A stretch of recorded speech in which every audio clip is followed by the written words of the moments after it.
na yan. Base ko may tao una, may kaibahan ka una. Magkaibahan si Babo na sanda. Ibabaw ta sanda. Babo sanda.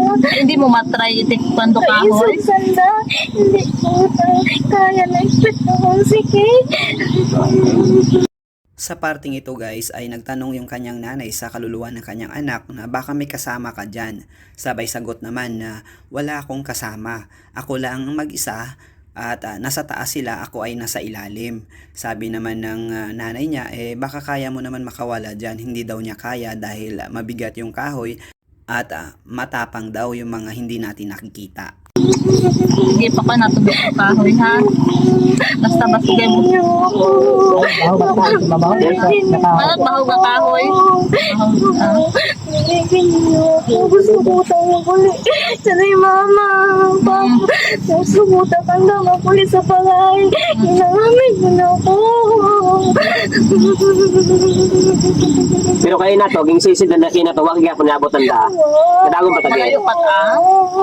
Sa parting ito guys ay grabe, nakakaiyak talaga dahil nagmamakaawa na talaga yung kaluluwa ng bata na gusto na talaga niyang umuwi sa kanilang bahay at humihingi talaga ito ng tulong na iligtas daw siya.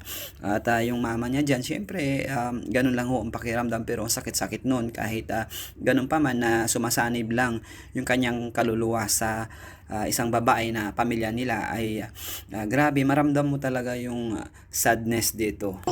Ay anda, di ko nung pamatyaga, medyo maupok ko naranduong ka na be.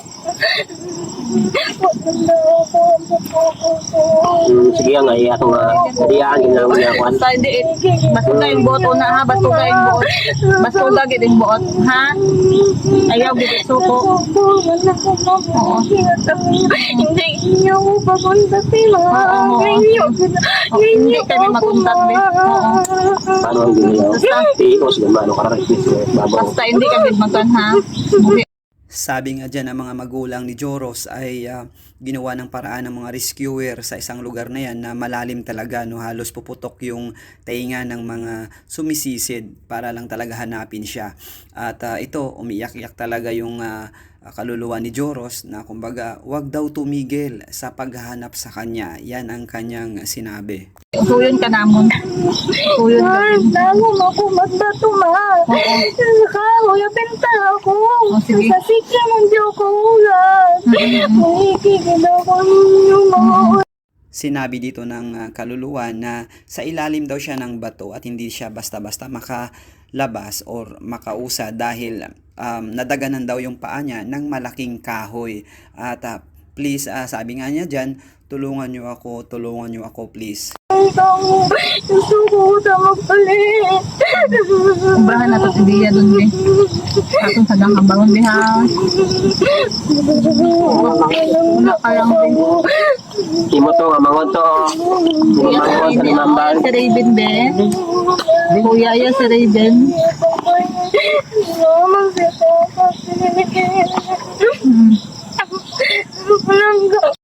Sa part naman na ito guys ay nagsasalita sila, kumbaga pinakilala yung kapatid ni Joros, nandyan din yung magulang niya, tapos sabay-sabi din si Joros habang umiiyak yung kanyang kaluluwa na talagang tulungan na talaga siya dahil hirap na siya at gusto niya nang umuwi. Oo, sayod niyo man doon na kapinugta sa akin niya. Sayod na ninyo pang magpalangga ko ba mo mapa.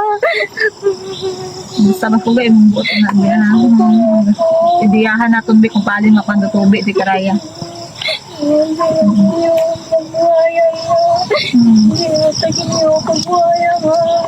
Ginaubra man namong bitanan. Triwa man ako abot ma. Hindi utang niya ma. Sinabi pa dito ng kaluluwa ng bata na kahit alam niya sa sarili niya na nagpapasaway siya sa kanyang mga magulang ay mahal na mahal niya yung mga magulang niya at alam daw nila yan na sobrang mahal ni Joros ang kanyang mga magulang.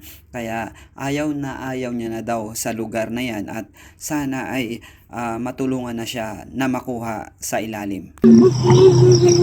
Iwa pa kami po obra makarabi. Idiyahan gid naton doon ko paano to kapunta sa yung kubi di karayaw. Basta basugay boto na ha. Nakikita niyo ako.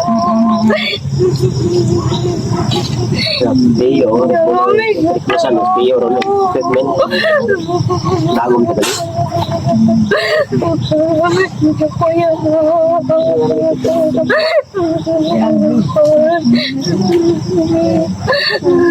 Kuya.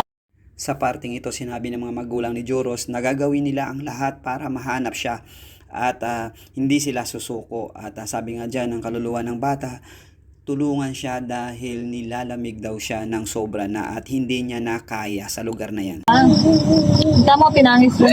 Suko ka lang, kuya. Suko lang pagsuko. Sa'yo ko maisog ka man pagsuko lang.